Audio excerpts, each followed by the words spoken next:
Life begins with the childhood stage where every object recorded with the senses is stored as psychic contents. Over time, multiple psychic contents connect, and that connection is what Carl Jung calls island of consciousness. Before the second stage, where the ego, or an abstract web of memories about the individual identity, is formed, the child is still operating unconsciously. Hence, there is no need to store a continued series of memories, which is why we don't remember almost anything about childhood.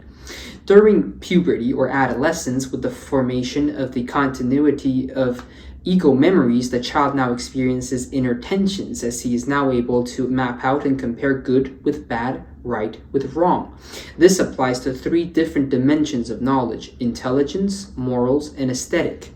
Especially with the development of sexual life, the child now may feel superior or inferior in the social dominance hierarchy, tapping into aesthetic judgment of the self when compared to his or her peers. The series of inner tensions with the ego, or should I say, the ego against the ego, produces a series of estrangement from oneself towards the late teenage years. This estrangement, as a result, brings about the formation of another ego outside of the ego. Almost as if how a person realizes they can now watch themselves do things using their own eyes as telescopes.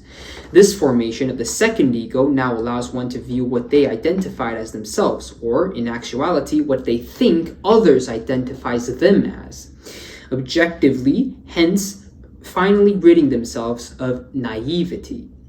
This allows one to not be confined to their previously naively identified identity and allows room for total transformation of their personality.